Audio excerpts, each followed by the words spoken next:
아주 뭐 내노라 하는 그 연예인들을 만나서 이야기도 하고 행사 준비를 해왔었는데 그냥 무덤덤했습니다. 그냥 그런 분도 있겠지 했는데 이분에게 직접 스마트 TV에 대한 소개를 듣고 좀 강의를 듣는다고 생각하니까 설렙니다. 여러분들 덕분이라고 생각을 하고요. 감사한 마음 잊지 않겠습니다. 네, 소개해드리겠습니다. 2007년 보르도 신화를 시작으로 5년 연속 세계 TV 시장 1위의 주역입니다. 세계 사람들이 그 각지에서 다양한 사람들이 사는데 계속 5년 연속 1위를 하고 있습니다. TV 특별하죠. 어느 가정이나 거실의 한 가운데 있고요. 그 한 가운데 브랜드가 박혀 있는 게 또 TV입니다. 삼성을 넘어서 이제 대한민국 국민으로서도 자랑스럽게 생각하시는 부분인데 그 TV 시장 1위 주역이십니다. 그리고 세계 TV 기술의 구루시고요. 스마트 TV의 종결자라고 감히 제가 소개를 드리겠습니다. 삼성전자 영상 디스플레이 사업부 개발팀장이신 김현석 전무님을 큰 박수로 모시겠습니다.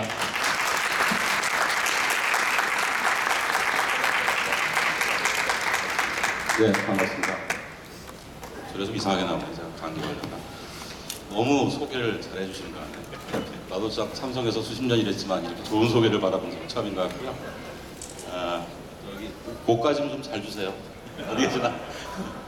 어쨌든 훌륭한 우리 과장님이신 것 같아요. 사실은 아까 제목이 스마트 TV였는데요. 사실은 좀 이런 자리에서 여러분들 모시고 스마트 TV가 무엇이냐, 스마트 TV의 에코시스템이 어떻게 구성이 되느냐, 그리고 뭐 스마트 TV의 컨텐츠가 킬러 애플리케이션이 어떤 것이 될 수 있느냐, 아니면 뭐 개발자들이 개개인 개발자들이 어떻게 TV를 위한 애플리케이션을 개발할 수 있냐, 컨텐츠를 개발할 수 있냐, 뭐 이런 얘기를 좀 했으면 좋을 텐데 그런 시간은 오늘 주어지지 않은 것 같고요. 아마 다음 기회에 한번 그런 말씀 좀 드리도록 하겠습니다. 요즘에 가장 이슈가 많이 되는 거 제가 한번 좀 설명을 드리고요. 왜 삼성이 이런 얘기를 하고 있는지, 아니면 왜 국내에 있는 경쟁사가 이런 얘기를 하고 있는지, 그런 얘기를 좀 같이 나눠보도록 하겠습니다. 제가 시작하기 전에 좀 잠깐 제가 설명을 어떻게 좀 드려야 될지 좀 알아야 될 것 같으니까, 혹시 여기에 그 전공을 이공계나 아니면 지금 일하시는 게 이공계 쪽에서 일하시는 분 한번 손 좀 들어보시겠어요?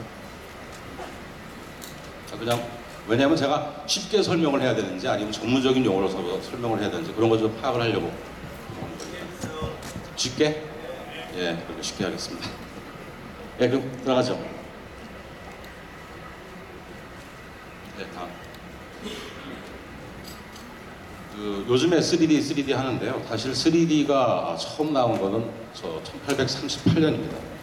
벌써 굉장히 오래된 기술이에요. 옛날부터 어떻게 하면 자기 눈으로 보는 세상을 다른 매체를 통해서 똑같이 볼 수 있는가라는 그런 연구가 굉장히 오래된 연구고요. 그동안의 숱한 이게 실제로 디스플레이가 돼가지고 제가 포인트가 잘 안 되네요. 어떤 숱한 기술의 발전이 있었고 실패가 있었습니다. 가장 근래 그 커다란 실패를 맛본 게 이제 극장용 3D가 있었는데, 이때 미국 그 영화계에서 3D 컨텐츠를 만들려고 굉장히 많이 노력을 많이 했어요. 왜냐하면 3D가 새로운 분야를 열어갈 수 있고 새로운 이익을 창출할 수 있고 소비자들에게 아니면 그 영화를 보는 사람에게 새로운 경험을 줄 수 있기 때문에 굉장히 노력을 했는데, 이때 실패를 했어요. 실패한 가장 큰 이유가 뭐냐면 어지럼증이 해결이 안 됐습니다.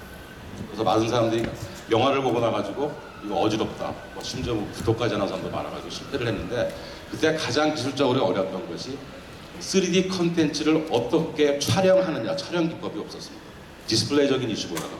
그래서 거기에 그거를 극복을 하려고 많이 노력하다가 실패를 했죠. 근데 계속 3D에 대한 스터디는 계속되다가 실질적으로 2010년 3D가 떴습니다. 왜 떴죠? 아바타입니다. 아바타 때문에 떴는데 뭐 신문지상을 통해서 보셨는지 모르겠지만 저희들이 뭐 제임스 카메론하고 좀 관계가 좀 있어요. 저하고도 굉장히 친하고 해서 같이 얘기를 해보는데, 이분이 아바타를 만들기 위해서 15년 걸렸습니다. 15년을 걸렸고요. 그 중에 실질적으로 그 촬영을 하는데 들어간 시간은 약 3년에서 4년 정도 시간이 걸렸고, 나머지 기간 동안에 3D 카메라 장비를 개발하는 데 시간을 소비했어요.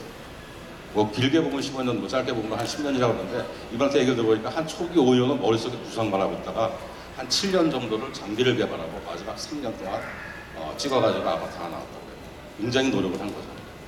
굉장히 히트했어요. 뭐 작년에 돈 번 거 보니까 미국에서 뭐 수천억을 벌었다고 신문에 봤거든요. 굉장히 히트를 쳤습니다. 동시에 또 작년에 커다란 이벤트가 하나 있었는데 사실은 2009년 말입니다. 전 세계에서 3D를 어떻게 만들고 포매팅을 하느냐 그리고 어떻게 디스플레이를 하느냐에 대한 표준이 작성이 됐어요. 그전엔 표준이 없었습니다. 저희도 뭐 2007년, 2006년 3D TV를 만들어 팔았지만 그때는 비표준 제품이었고요. 작년부터 진짜 표준을 만족하는 그런 제품들이 나오기 시작합니다. 그래서 갑자기 3D 붐이 아바타와 더불어서 표준이 되면서 확 늘어난 거죠. 저희도 저 라인업을 보면 작년에는 하이엔드 위주의 3D를 하다가 올해는 중급 이상의 모델을 다 3D는 머스트 해브 피처 같이 그냥 기본적인 피처 같이 이렇게 들어가는 그런 식으로 올해 바꿔나가고 있습니다. 사실 작년에 기술에 대한 모든 게 거의 끝나 있는 상태이고요. 올해 같은 경우는 여기는 이렇게 뭐 3D 라인업을 했지만 이게 다 스마트 TV의 라인업입니다. 그래서 저희 같은 경우는 3D가 스마트 TV의 하나의 기능이다 이렇게 생각을 하고요. 그 이유가 뭐냐면 지금 컨텐츠 어디 있어요? 없잖아요. 극장에서 가끔 이제 영화 촬영하고 저희 같은 경우는 뭐 드림웍스라든지 이런 데 같이 해서 컨텐츠를 저희가 확보해가지고 TV 사는 소비자들한테 나눠주는데 실질적으로 컨텐츠가 준비되는 건 많지 않습니다. 많지 않아가지고 근데 미래에 대해서 퓨처 프루프의 개념으로 사람들이 3D TV를 사시기 시작하는데 저희 같은 경우 왜 이걸 스마트 TV라고 부르냐면 저희가 인터넷을 통해서 VOD 서비스를 해서 국내 같은 경우는 3D 컨텐츠를 제공을 올해부터 합니다. 3월 14일이죠?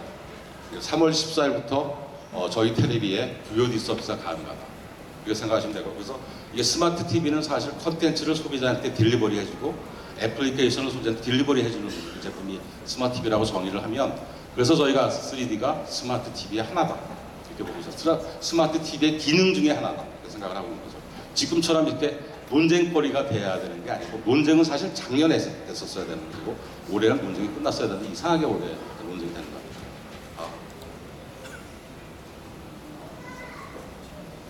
좀 쉽게 설명을 하겠습니다. 이 정도는 어려운 거 아니시죠? 이 정도 그림 나오는 거. 이거 보면 포인트가 좀 안 돼서 그런데 막대기 같은 거 혹시 있으면 좀 공 같은 거 있으면 좀 주실래요? 이쪽 그 좌측은 어떻게 우리가 콘텐츠를 만드느냐의 설명이 좀 들어갔고요. 보시기에 우측은 이걸 어떻게 사람이 보느냐 이렇게 설명이 되어 있습니다. 그래서 보면 제작할 때 카메라가 있어야 되잖아요.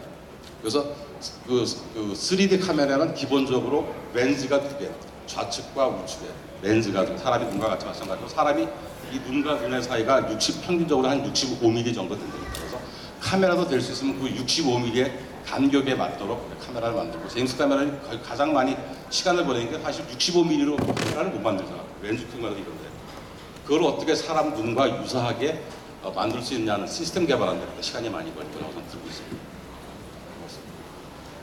그래서 두 가지 방법의 촬영 방법이 있는데 하나는 두 개의 카메라로 찍는 방법이 있고요.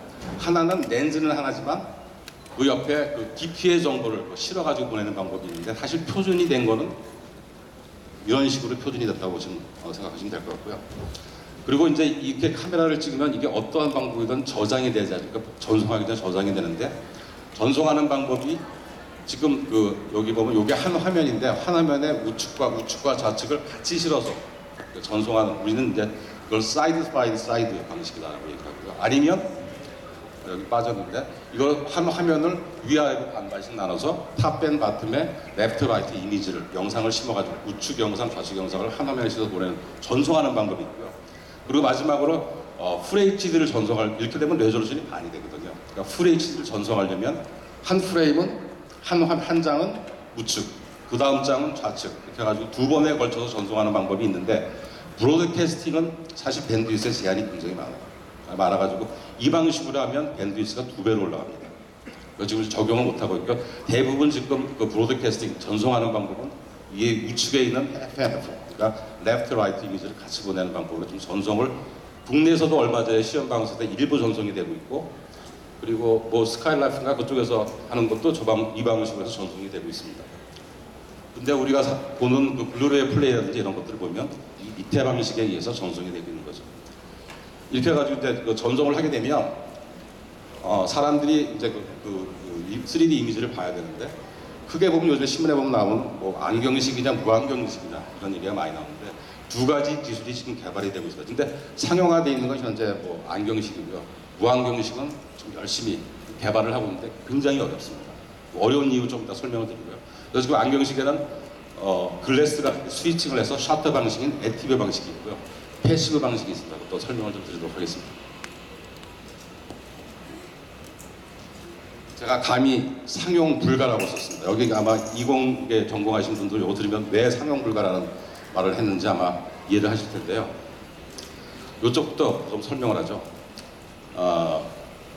무안경식은 그 디스플레이 자체가 사람 초점에 맞는 3D 정보를 만들어줘야 됩니다. 내가 어느 각도에서 보든지 간에 그걸 계속 만들어줘야 돼요. 그러다 보니까 이 디스플레이, 이거 디스플레이라고 보면 디스플레이에 여러 개의 시점이 있어야 돼요. 제가 볼 수 있는 시점이 있어야 되는데 그걸 무안경식을 보려면 최소한 32개 포인트만 자기가 그쪽 쫙 쳐다보고 있으면 3D를 보이는 거야. 약간 틀어지면 안 보이고 똑같이 보면 똑바로 쳐다보면 보이고. 근데 그걸 좀 자연스럽게 보이기 위해서는 최소한 32개 정도의 시점이 있는다고 저희 과학자들 아니면 엔지니어들은 그렇게 생각을 하고 있어요. 근데 이렇게 되려면 레졸루션이 뭐 저희가 다 계산할 수 없지만 최소한 수평적으로 8,000개의 픽셀이 있어야 되고요. 수직적으로 4,000개의 픽셀이 있어야지 32개의 시점이 만들어집니다. 요거는 죄송합니다. 이건 사실 현실적으로 가능한 건 16시점으로 계산했을 때 약 수평으로 8,000개 그리고 수직으로 4,000개의 라인이 존재해야 됩니다. 왜냐하면 시점 16개의 시점을 만들어줘야 되기 때문에. 다시 말하면 8 곱하기 4는 32죠. 우리 지금 현재 집에서 보고 있는 플랫 패널 TV는 이쪽에 약 2,000개, 이쪽에 1,000개가 있으니까 둘이죠. 곱하기 하면. 그러니까 우리가 지금 집에서 보고 있는 텔레비는 2메가 픽셀 정도 되고요. 이렇게 만들면 32메가 픽셀 정도 됩니다. 그리고 지금 현재 우리가 가지고 있는 기술로 이 정도의 픽셀을 만들어내려면 사이즈가 약 140인치 정도 사이즈가 돼야 돼요. 그러니까 이거를 140인치 작게 만들려면 굉장히 그 픽셀 사이즈를 굉장히 작게 만들어야 되는데 지금 현재 기술로서 그렇게 작게 만드는 게 굉장히 어렵습니다. 다 새로 개발을 해야 되고 엄청난 투자가 여기 들어가야 되는 디스플레이 자체로도.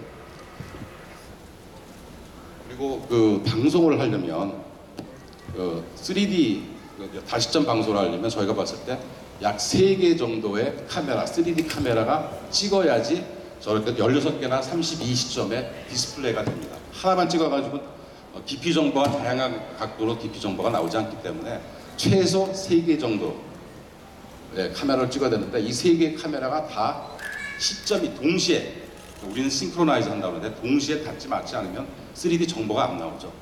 어려운 기술입니다.